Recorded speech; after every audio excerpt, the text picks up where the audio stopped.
Nagsagawa naman ang COMELEC ng bidding para sa pagsasaayos ng mga PCOS machines na ginamit noong 2013 elections at muling gagamitin sa halalan sa 2016. Kabilang sa mga sumaksi sa naturang proseso ang ilang kinatawan ng mga ahensya ng gobyerno at ng election watchdogs. Narito ang report ni Edwin Eusebio. Nawala na ng interes at hindi na nakibahagi ang Smartmatic sa bidding ng COMELEC Special Bids and Awards Committee 2. Ito'y para sa supply ng mga refurbished o inayos na PCOS o Precinct Count Optical Scan Machines sa gaganaping 2016 national, local at ARMM elections. Naging mabilis lamang ang bidding process. Binuksan sa harap ng mga sumaksi sa bidding ang mga seryadong materyales na gagamitin kung sakasakali ng joint ventures ng Dermalog at Abante ang mga sumaling bidder. Ang mga kinatawan nito ang humarap sa opening bids na ginanap sa COMELEC office sa Intramuros, Maynila. Samantalang binasa naman ng SBAC ang mga dahilan kung bakit napagpasyahan ng Smartmatic na umatras na lamang sa bidding. We respectfully inform the Honorable Committee that Smartmatic Team Corporation has decided not to participate in the tender for the supply and delivery of the refurbishment with systems upgrade of the existing Precinct Count Optical Scan machines, its consumables and ballots for the May 9, 2016 national, local, and ARMM regional elections for the second bidding. At this point in time, Smartmatic has serious doubts and legitimate concerns whether this project is still feasible.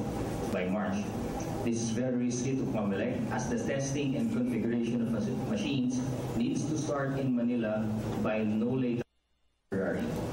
Only a perfect combination of the right decision-making, expedite processes, proper financing, collaboration of all stakeholders, and avoidance of legal challenges can guarantee its proper success.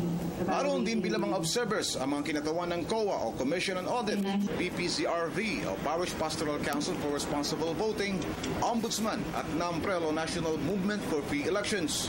Kaugnay nito, nababahala ang mga opisyalis ng NAMPREL sa posibilidad na malagay sa alanganin ang computerized polls sa May 9, 2016. It's quite tight because after this, besides checking the machines, refurbishing the machines, you will have to go through the testing of the machines. The Technical Evaluation Committee and also a certification body has to go to that. 2 to 3 months.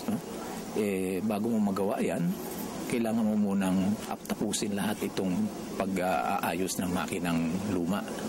So yun ang mahirap doon. So 2-3 buwan. Tapos magte-testing yan, 2-3 buwan, 6 na buwan na kaagad yun. Ngayon hanggang 6 next year na yan. Mag-mock test ka pa, i-deliver mo pa yung machines. So tight. Bagamat mahigit na 9 na buwan pa bago ang 2016 elections, hindi maitatanggi na alanganin na ang nalalabing panahon kung ganap nga bang maisa sa katuparan ang maaasahan at kapanipaniwalang halalan sa 2016. Para sa Telebisyon ng Bayan, Edwin Eusebio.